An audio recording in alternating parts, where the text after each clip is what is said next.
Assalamualaikum warahmatullahi wabarakatuh. Bismillahirrahmanirrahim. Alhamdulillahirabbil wa bihi nasta'in ala umurid dunya waddin. Wassallallahu ala asyrofil mursalin wa ala alihi washabihi ajmain. Amma ba'd. Apa kabar pecinta Istana Ilmu Sabir Rahim di mana saja berada? Mudah-mudahan saudara-saudariku semua beserta keluarga selalu dilimpahkan sehat walafiat, panjang umur serta berlimpah dan berkah rezeki. Amin ya rabbal alamin. Pada kesempatan ini saya akan melanjutkan kajian tentang kitab Safinatun Najah. Ya. Kitab Safinatun Najah ini tentang ilmu fikih, ya. Nah, kali ini kita akan mengupas tentang makna la ilaha illallah, ya. Mari kita melogat dulu, ya, memberi baris dan arti, ya. Bismillahirrahmanirrahim. Kita Fatihah dulu, ya, kepada pengarang kitab, yaitu Syekh Samir Al-Hadrami dan Syekh Nawal Bantani, Kasyifatus Saja, ya, Syarah Safinatun Najah, dan juga para ulama amilin, salafus sholihin, dan juga fuqaha wal muhaddisin wal ulama'il muslimin fiddin wa jami' aulil kiram wa jami' syaina Ustaz Kaji Ilyas Surhiyat Cipasung Tasikmalaya jami' masyayihim Anal karim ya lillahi darajatan fil jannati wa syamlan firam fa nabiyyun barakatuh man wa masrin fid dunya wal akhirah syaulillahi lana wa lahumul fatihah. A'udzu billahi minasyaitonir rajim. Bismillahirrahmanirrahim. Alhamdulillahi rabbil alamin arrahmanir rahim maliki yaumiddin. Iyyaka na'budu wa iyyaka nasta'in ihdinas siratal mustaqim siratal ladzina an'amta 'alaihim ghairil maghdubi 'alaihim waladdallin. Kita mulai logat dulu. Bismillahirrahmanirrahim. Paslun.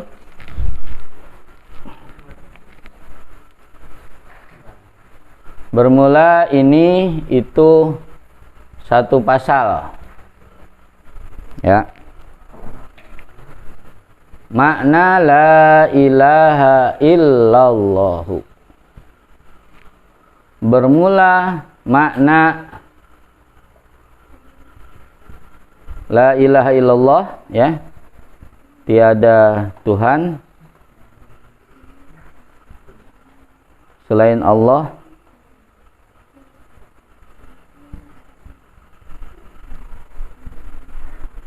Tiada Tuhan selain Allah. Maknanya apa? La ma'budah, ini penyempurnanya, jadi khobar. La ma'budah bihaqqin. Ya, itu tidak ada ma'budah yang disembah bihaqqin, secara hak, sebenar-benarnya,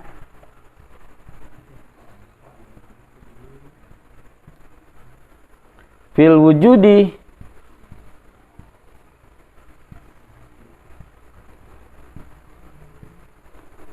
di dalam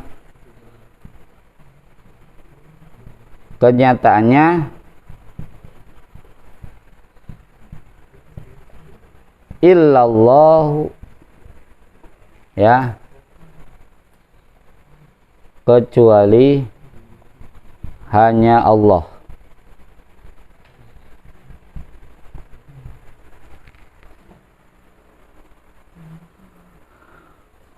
Ya, ini jadi khobar la, ya, khobar la. Ini isim la-nya. Kita jelaskan dulu, ya. Bismillahirrahmanirrahim. Paslun bermula ini itu satu pasal, makna la ilaha illallah. Bermula makna la ilaha illallah, tiada Tuhan selain Allah, ya. Itu maknanya apa, ya? Karena kalau selintas saja, jadi artinya apa, ya? Masih dangkal gitu, ya. Gitu. Jadi harus dipahami. Nah, di la ilahanya ini apa, ya?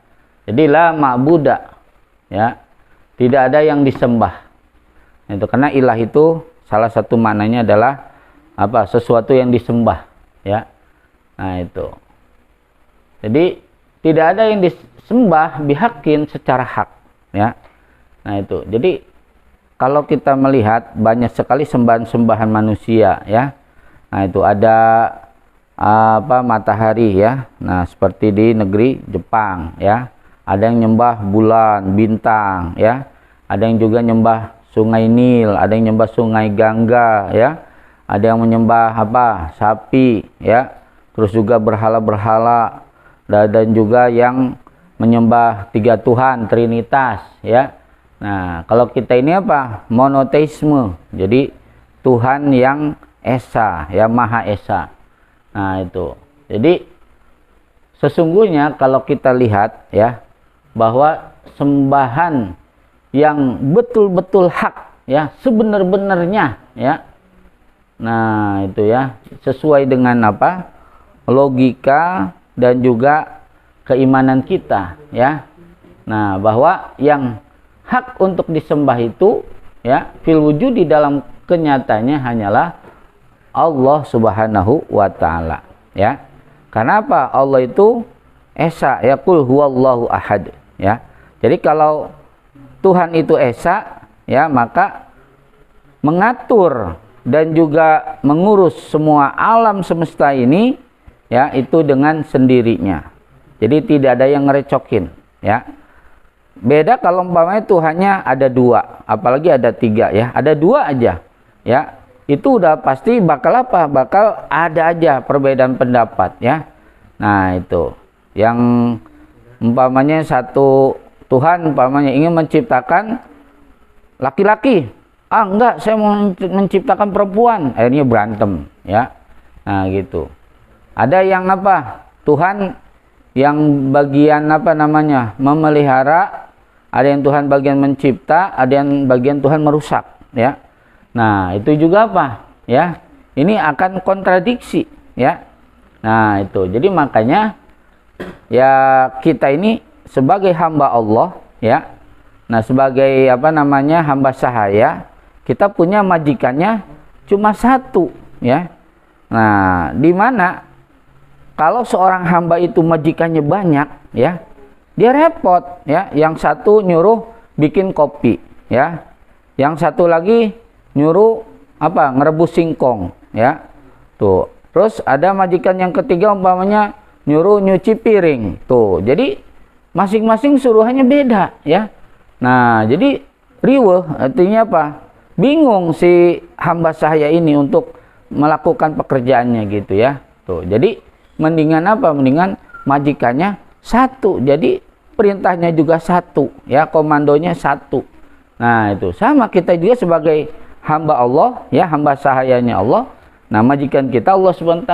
Jadi dengan satu majikan kita, big boss lah istilahnya gitu kan, yang maha diraja gitu kan.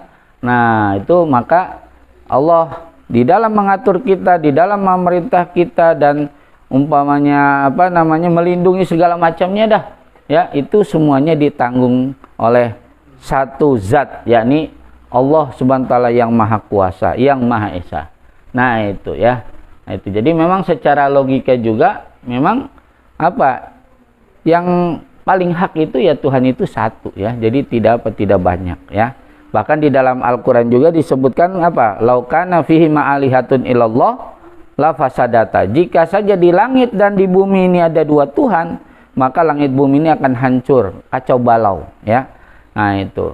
Jadi ada yang ingin ingin teratur, ya. Matahari berjalan pada garis edarnya, juga bulan gitu kan. Nah, terus umpamanya ada Tuhan yang lain umpamanya ingin membuat gerhana matahari atau gerhana bulan, ya. Ya, seperti kemarin ada gerhana bulan. Nah, kalau seandainya ada dua Tuhan nih, wah udah repot, ya. Yang satu pingin ada gerhana matahari, yang satu lagi enggak, jangan ada gerhana matahari gitu kan. Gerhana bulan aja gitu, ya. Wah, pasti akan cekcok lah, ya. Nah, itu. Jadi makanya fasadata, ya. Jadi langit dan bumi ini akan hancur, ya. Nah, di satu negara saja ada dua presiden, wah, tidak akan bisa negara itu membangun, ya. Karena apa? Pendukung presiden ini akhirnya apa? Tawuran dengan pendukung presiden yang lain, ya. Nah, presiden A pengen apa? Pengen membangun di wilayah Papua umpamanya, ya. Nah, presiden B ingin memusatkan di Jawa umpamanya, ya, atau di Sumatera. Wah, jadi nggak ada apa? Nggak ada kesinkronan, ya. Pasti akan ribut, ya, itu. Jadi makanya negara saja ada satu presiden, ya. Desa aja, ya, dalam pilkades pasti siapa pemenangnya itulah yang jadi kepala desanya gitu, ya, satu. Jadi nggak mungkin kepala desanya dua, ya, acak-acakan, nanti nggak akan ada yang bisa membangun, ya, karena konflik terus, ya. Nah itu, jadi makanya la ma'buda bihaqin fil wujudi illallah, ya. Jadi yang berhak untuk disembah dengan sebenar-benarnya, ya, dengan hak, ya. Nah, fil wujud di dalam kenyataan itu kecuali hanya Allah Subhanahu wa taala, ya. Nah, itulah. Jadi makanya itu makna dari la ilaha illallah. Makanya disebut apa? Kalimat tauhid, ya. Nah, itu. Jadi tidak ada siapapun yang menjadi tempat kita bermohon, meminta tolong, ya, atau berserah diri illallah, kecuali Allah Subhanahu wa taala. Nah itu, jadi makanya apa? Siapa yang mengucapkan la ilaha illallah sekalipun dia kafir 80 tahun, berdosa 80 tahun, dengan dia masuk Islam mengucapin la ilaha illallah, maka seluruh dosanya hancur, ya. Nah itu, makanya kalau umpamanya dengan mengucapin satu la ilaha illallah aja menghancurkan 80 tahun dosa, ya.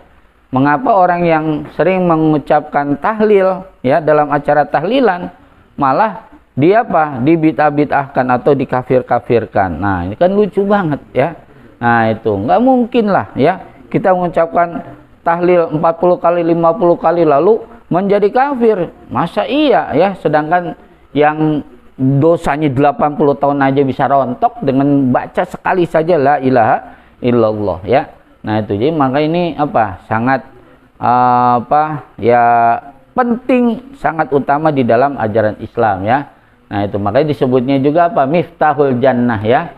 Kuncinya surga itu adalah la ilaha illallah, ya. Nah itu, jadi orang sudah masuk ke dalam agama Islam, ya. Nah dan kemudian apa? Konsekuen dengan keimanannya, ya. Nah mudah-mudahan, ya, kita bisa apa? Bisa istiqomah terus, ya, di dalam memegang akidah kita ini, ya. Jangan sampai akidah kita ini tergadaikan, ya. Jangan sampai akidah kita ini tergadaikan, naudzubillah min dzalik, ya, dengan sesuatu yang mana itu apa? Bersifat duniawiyah. Naudzubillah summa naudzubillah, ya, karena ini sangat mahal sekali, ya. Nah, sekalipun orang itu nanti akan disiksa lama sekali di neraka, tapi kalau dia pernah mengucapkan la ilaha illallah berarti ada iman di dalam hatinya. Nah, akan kelihatan, ya, sinarnya itu, ya, sinar la ilaha illallah dalam hatinya itu, sehingga apa? Sekalipun dia udah geseng, ya, kelamaan disiksa di neraka, nanti akan muncul semburat cahaya dari la ilaha illallah dalam hatinya itu. Kemudian apa? Dia diangkat dan dimasukkan akhirnya ke dalam surga. Maka yukhraju minan nar man kana fi qalbihi misqala dzarratin minal iman, ya. Kata Nabi, akan dikeluarkan dari surga orang yang di dalam hatinya ada sebiji sawi sebesar atom, ya, dari keimanan. Nah itu pasti akan tempatnya adalah ke dalam surga juga pada akhirnya, ya. Nah itu makanya jaga la ilaha illallah ini, ya, dan tancapkan ke dalam hati, ya. Bukan la ilaha illallah itu di bendera atau di topi atau di slayer, ya.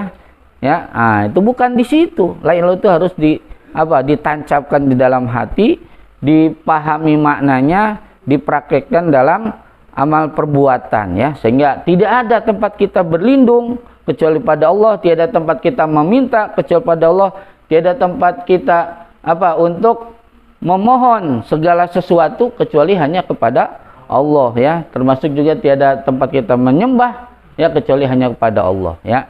Nah itu, tidak ada yang ditakuti kecuali Allah, ya. Tiada yang dibesarkan kecuali Allah. Nah itu, jadi ini harus